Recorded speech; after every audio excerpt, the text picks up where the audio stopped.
इस कहानी की शुरुआत होती है और हम एक कल्ट को देखते हैं। इस कल्ट में ज्यादातर महिलाएं और लड़कियां ही थीं। इस कल्ट में जितने भी लोग थे, इनका बाहर की दुनिया से कोई भी लेना देना नहीं था, क्योंकि ये सारे जंगल और पहाड़ों के बीच में रहा करते थे। इस पूरे कल्ट में एक ही लवंडा था जिसका नाम शेफर्ड होता है। शेफर्ड इस कल्ट का लीडर था और ये यहाँ पर जो भी कहता है, ये महिलाएं उसकी बात बिना कुछ सोचे समझे ही मान लेती हैं। इस ग्रुप में जितने भी औरतें रेड ड्रेस में थीं, वो सारी शेफर्ड की वाइफ थीं, और जो लड़कियां ब्लू ड्रेस में थीं, वो शेफर्ड की बेटी थीं। इन सबको बेटी कम शड़वान ज्यादा मानता है। शेफर्ड की जितनी भी वाइफ थीं, ये सब शेफर्ड की बात को बिना कुछ सोचे समझे ही मान लेती थीं, क्योंकि इनका मानना था कि शेफर्ड ही इनका भगवान है। दरअसल ये सारी औरतें अपनी जिंदगी से हार मान गई थीं, लेकिन जब ये शेफर्ड के पास आई, तब से शेफर्ड ने इनकी पूरी जिंदगी ही बदल दी। और यही वजह थी कि ये सारी महिलाएं शेफर्ड की हर बात मानती थीं। शेफर्ड की एक बेटी थी जिसका नाम सीला था। सीला हमेशा ही अपनी माँ के बारे में सोचती थी। दरअसल सीला के पैदा होते ही इसकी माँ की डेथ हो गई थी। शेफर्ड भी अपनी सभी बेटियों में सबसे ज्यादा प्यार सीला को ही करता था, क्योंकि सीला अपनी माँ की तरह ही खूबसूरत थी। सीला हमेशा शेफर्ड से अपनी माँ के बारे में पूछती थी, लेकिन शेफर्ड हमेशा ही सीला को इस बात को इग्नोर कर देता है। शेफर्ड ने यहाँ पर कई सारे रूल बनाए थे, जैसे कि अगर यहाँ पर कोई बीमार होता है तो उसे अस्पताल ना ले जाकर ये उसका इलाज जंगल में ही करता, और अगर किसी भी महिला को यहाँ पीरियड चालू होता है तो शेफर्ड उन्हें कुछ दिनों तक ग्रुप से बाहर रखता है, क्योंकि शेफर्ड का मानना था कि पीरियड के समय महिलाएं नापाक हो जाती हैं। इस ग्रुप में 2 और महिलाएं थीं जिन्हें शेफर्ड अपने ग्रुप से बाहर रखा था, क्योंकि इनमें से एक औरत हमेशा ही बीमार रहती थी और दूसरी औरत शेफर्ड के नियमों का पालन नहीं करती थी। जो औरत शेफर्ड के नियमों का पालन नहीं करती थी, उस औरत का नाम सैरा था। शेफर्ड ने दोनों को अपने से थोड़ा दूर एक कैबिन में रखा था। इस कल्ट में जितने भी लोग थे, वो इनसे बात करना नहीं चाहते थे, क्योंकि उन्हें लग रहा था कि ये दोनों औरतें नापाक हैं। एक दिन सेला जब अपनी बकरियां चराने गई थी, तब सेला को यहाँ पहली बार पीरियड आता है। सेला इस चीज को समझ नहीं पाती और यहाँ पे चिल्लाती है। सेला घबरा कर यहाँ एक बकरी को भी मार देती है। शाम को सेला जब घर आती है, तब ये अपने पीरियड के बारे में किसी को कुछ भी नहीं बताती, क्योंकि सेला जानती थी कि अगर इसके पीरियड के बारे में किसी को भी पता चले तो इसे ग्रुप से निकालकर सारा के पास रहने के लिए भेज दिया जाएगा। शेफर्ड जब सेला से उसके मरी हुई बकरी के बारे में पूछता है, तब सेला यहाँ झूठ बोलती है और कहती है कि उस बकरी को कुछ जंगली कुत्तों ने मार दिया है। शेफर्ड को सेला की बातों पर यकीन था, ये इसे कुछ भी नहीं कहता। दरअसल शेफर्ड को अभी तक सेला के पीरियड के बारे में पता नहीं था, इसलिए वो इसे कुछ भी नहीं कहता। रात में 2 ऑफिसर शेफर्ड के पास आते हैं। ये ऑफिसर इसे अपने ग्रुप के साथ यहाँ से जाने के लिए कहते हैं। दरअसल शेफर्ड इलीगली इस जंगल में अपने ग्रुप के साथ रह रहा था। ऑफिसर्स इसे वार्निंग देते हैं और कहते हैं कि अगर ये लोग यहाँ से नहीं गए तो वो इसके ग्रुप के सभी लोगों को अरेस्ट कर लेंगे। शेफर्ड के पास अब कोई और रास्ता नहीं था, इसलिए ये अपनी पत्नियों से कहता है कि अब हमें यहाँ से जाना होगा, क्योंकि इस दुनिया के लोग हमें चैन से जीने नहीं देंगे। शेफर्ड के कहने पर इसकी बेटियां और पत्नियां अपना अपना सामान लेकर शेफर्ड के साथ दूसरी जगह की तलाश में निकल जाते हैं। सभी लोग नए जगह के लिए काफी ज्यादा एक्साइटेड थे। वही दूसरी तरफ सेला अपनी सोच में डूबी हुई थी। दरअसल कल रात सेला ने शेफर्ड को उन पुलिस ऑफिसर से बात करते हुए देख लिया था, जिस वजह से सेला को शेफर्ड के ऊपर कुछ डाउट होने लगता है। कैंपिंग के लिए ये लोग दूसरे जगह को ढूंढ रहे थे। दिन में शेफर्ड का ग्रुप पैदल ही एक जगह से दूसरे जगह पर जाते हैं और रात होने पर ये लोग रुककर आराम करते हैं। रात में सोते समय सेला को कई सारे नाइटमेयर्स आते हैं, जिसमें शेफर्ड इसे एक विलन की तरह दिखाई देता था, लेकिन सेला सोचती है कि शायद इसके पीरियड की वजह से ऐसा हो रहा है। अगले दिन चलते चलते शेफर्ड को एक पुराना घर दिखाई देता है, जिसमें कोई भी नहीं रहता था, लेकिन शेफर्ड इस घर में रुकने से मना कर देता है, क्योंकि इसका मानना था कि दूसरों के घरों में रुकना इसके वसूल के खिलाफ है। इसलिए सभी लोग घर के ही बाहर टेंट लगाकर कैंपिंग करते हैं। और सुबह होने पर एक महिला को सेला के पीरियड के बारे में पता चल जाता है। वो महिला शेफर्ड को सेला के पीरियड के बारे में बताती है। जिस वजह से शेफर्ड सेला को कुछ दिनों तक सेरा के साथ रहने के लिए भेज देता है। पहले तो सेला शेरा से बात नहीं करती, लेकिन धीरे धीरे ये उससे बात करती है। सेरा सेला की शेफर्ड के बारे में कई सारी चीजें बताती हैं। सारा कहती है कि जब तुम पैदा हो रही थी तब तुम्हारी माँ काफी बीमार थी।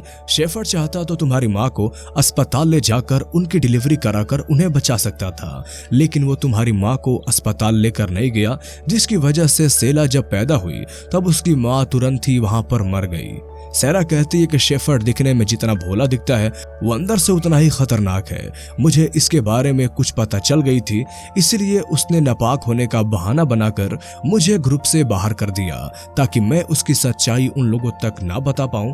ये बात सारा सुनकर सिला के मन में शेफर्ड को लेकर जो डाउट पैदा हो रही थी वो अब क्लियर हो जाती है। सिला सारा से कहती है कि तुम यहाँ से आखिर भाग क्यों नहीं जाती। सारा कहती है कि मेरे पास रहने के लिए कोई और जगह नहीं है। अगले दिन अपनी मंजिल की तलाश में भटकते हुए सिला को एक कार दिखाई देती है, जिसे देखकर इसे लगता है कि ये उस कार में एक नॉर्मल टीनेजर की तरह बैठी हुई है।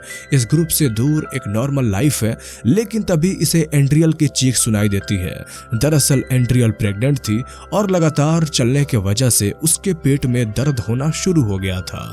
इस जगह पर मदद के लिए ना तो कोई अस्पताल था और ना ही किसी का घर। अब ना चाहकर भी एंड्रियल की यहीं पर डिलीवरी कराई जाती है। एंड्रियल का एक लड़का पैदा होता है, लेकिन डिलीवरी होने के बाद एंड्रियल की यहाँ पर डेथ हो जाती है। अपनी वाइफ की मौत से शेफर्ड को कुछ घंटा फर्क नहीं पड़ता। शेफर्ड जल्दी जल्दी एंड्रियल की डेड बॉडी यहीं पर जला देता है और ये सभी को यहाँ से आगे चलने के लिए कहता है, लेकिन सारा शेफर्ड पर काफी गुस्सा होती है और ये एंड्रियल की मौत का जिम्मेदार शेफर्ड को ही मानती है। लेकिन इसकी बातों से शेफर्ड को कुछ भी फर्क नहीं पड़ता। सारा एड्रियल के बच्चे को लेकर हमेशा के लिए शेफर्ड के ग्रुप से दूर चली जाती है, क्योंकि एड्रियल का बच्चा एक लड़का था और नियम के मुताबिक इस कल्ट में लड़कों के लिए कोई भी जगह नहीं थी। इसलिए शेफर्ड ने उस बच्चे को जंगल में ही छोड़ दिया था, लेकिन सैरा ने उसे अपना लिया। सैरा जब इस ग्रुप से जाती है तब ये सेला से कहती है कि तुम्हें शेफर्ड की सच्चाई उन सब के सामने लेकर आनी होगी, क्योंकि शेफर्ड ना तो एक अच्छा इंसान है और ना ही कोई भगवान है।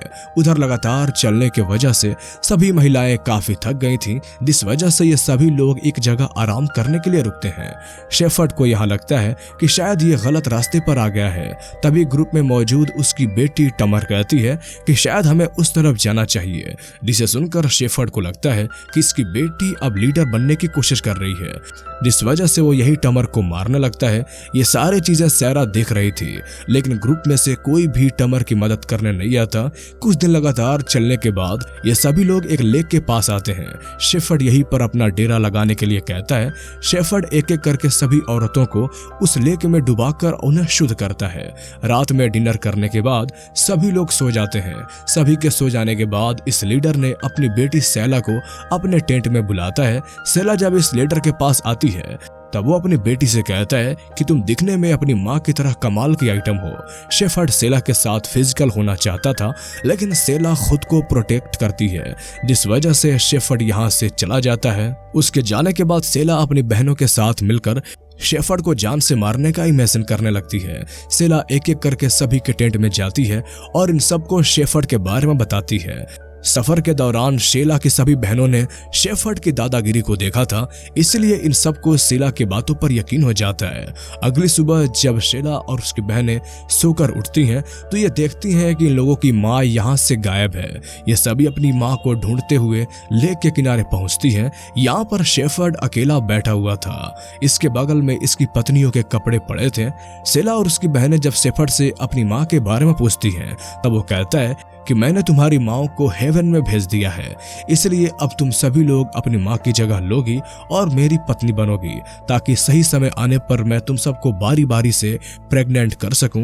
दरअसल शेफर्ड अपनी सभी बेटियों को अपनी पत्नियां बनाना चाहता था। शेफर्ड कहता है कि सेला मेरी सबसे फेवरेट पत्नी होगी और ये जो भी कहेगी वो सभी को मानना होगा, लेकिन सेला इसकी पत्नी बनने से मना कर देती है। इस बात से शेफर्ड इस पर गुस्सा होकर इसे एक थप्पड़ मार देता है। सेला भी खुद पर से कंट्रोल खो देती है और वह शेफर्ड को वहीं पे पटक के मार देती है, क्योंकि इसे पता चल गया था कि शेफर्ड ने इनकी माँ को लेक में डुबाकर मार दिया है। इसके बाद हम 2 पुलिस ऑफिसर्स को लेक के पास देखते हैं। इन लोगों को लेक के किनारे ढेर सारी औरतों की लाश मिलती है। ये लाश शेफर्ड की पत्नियों की थी जिसे उसने लेक में डुबाकर मार दिया था। और ऑफिसर्स को जंगल में शेफर्ड की डेड बॉडी भी मिलती है जिसे सेला और उसकी बहनों ने मिलकर मार दिया था। सेला ने शेफर्ड को मारकर खुद को अपनी बहनों के साथ आजाद कर लिया था। और इसी के साथ ये कहानी यहीं पर खत्म हो जाती है। तो कैसी लगी आपको ये कहानी हमें कमेंट में जरूर बताएं। और आपकी क्या राय है इस मूवी के बारे में हमें कमेंट करके वो भी जरूर बताएं। और इस तरह के मूवीज एक्सप्लेनेशन देखने के लिए हमारे चैनल को सब्सक्राइब कर लें। तो फिर मिलते हैं अगले वीडियो में, तब तक के लिए गुड बाय।